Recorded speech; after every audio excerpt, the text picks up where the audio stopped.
Okay, I'll do the evaluation form before Monday. Thanks very much for the meeting. All right, bye-bye. Another leadership seminar. Another overview from some leadership guru, somebody selling another book or peddling another course, telling us how we can be great leaders.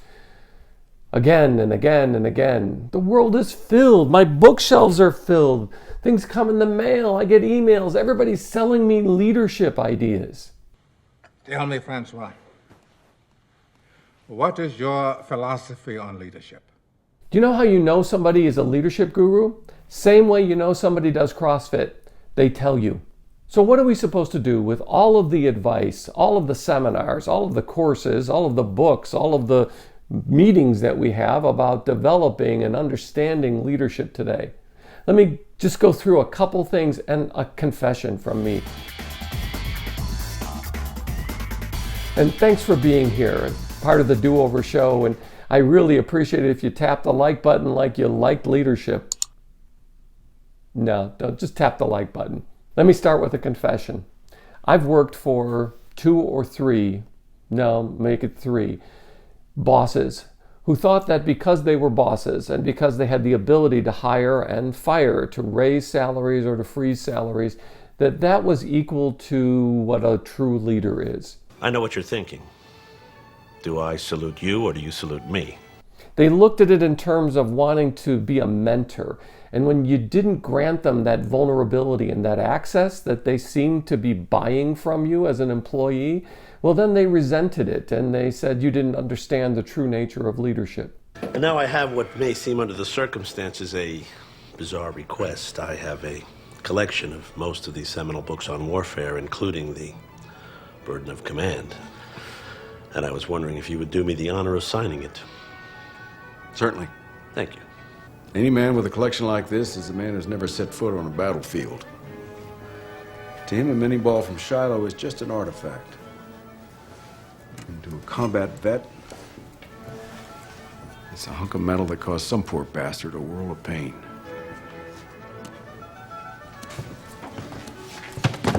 I must have misshelved it, your book. So I have a natural distrust of someone who calls themselves a leader. So that gets me to the first observation about real leadership, and that is real leaders don't have to holler, I'm a leader. They get to be able to influence and train. They're kind of people who inspire. They are, and this is what real leadership is, according to several leadership gurus, and that is they have the ability to influence others.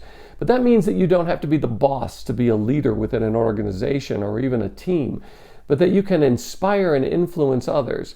For example, you can speak out at an appropriate time and be heard because you've spoken out well in an appropriate way and empower others on your team to be able to speak up themselves, to give them a voice, give them space, create that safe space where they know that, well, if that person spoke up and they were listened to and they were appreciated, it's my turn to step up and do the same. Now, the next thing about leadership that I've learned, and that is that leaders do more training than they do mentoring. Mentoring is really an exercise in ego when you have somebody who's a protege or somebody who's going to work intimately and meet often with you, where someone pours one life into another life so intensely, and then they expect somehow that that's what the next person will do, that they will acquire a mentee and that they will become a mentor. That's a dead-end game. It's a waste of time and energy. Training is the ability to influence large groups of people, multiples, not simply addition, 1 + 1, but 1 interacting with a 10, and those 10 interacting with 100 or 1,000. Real leadership is not just in having somebody who looks up at you with adoring eyes and mimics and everything that you say or do. And by the way, behind your back is probably not just mimicking, but maybe doing some mocking. Now, real leadership is that you're able to inspire and influence others, and that you're able to provide training, the kind of things people need to be empowered themselves, to be free to do their work in a better way. And that means that leaders just don't sit around and critique like bad editors. Anybody who's written creatively for a living or submitted copy knows what it's like to meet somebody who's an editor, not just looking for punctuation and spelling and grammar. They have no soul, but they're needed. Now, it's the people who actually try to rewrite the creative focus because they wouldn't say it that way. Or if you're writing for them, they would tell you, that's not how I sound, that's not my voice. You see, that's ego talking. That's not the ability to create something. I tell people when I write for them, especially executives in emerging companies, when they say, hey, I don't sound like that, I say, yeah, I know you don't, but you should. You need to, for the sake of your business, for your work, for your organization.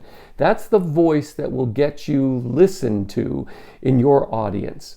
And it's not always easy to have the role of leadership, to have direct reports, to have to write those evaluations and be responsible.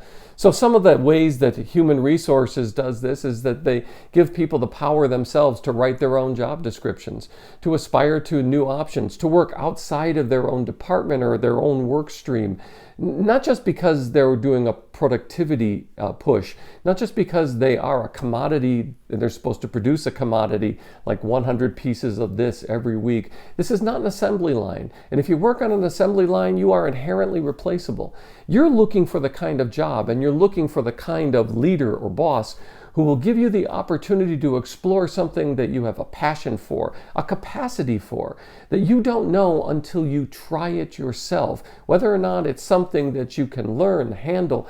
And that means being asked to do things, not just to increase the volume of what you do, although that's often part of it, work faster, work better, work smarter, common phrases in our world, but also to do and try things like the other day, I gave someone in a completely different department something that we were working on as a team, and I asked them, hey, can you take a look at this and just jot down a few thoughts? They ended up creating a very persuasive paragraph that we adopted, that we included. Now here's the next step about leadership within that I've learned, and that is that bad leaders take credit for everything themselves because they say they have to, because the buck stops with them. Now, a good leader works for their team, not the other way around, or not just the other way around.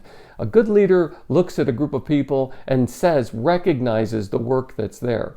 This is especially painful in organizations where you have an insecure core group that has to retain power, and they keep secrets in order to manage.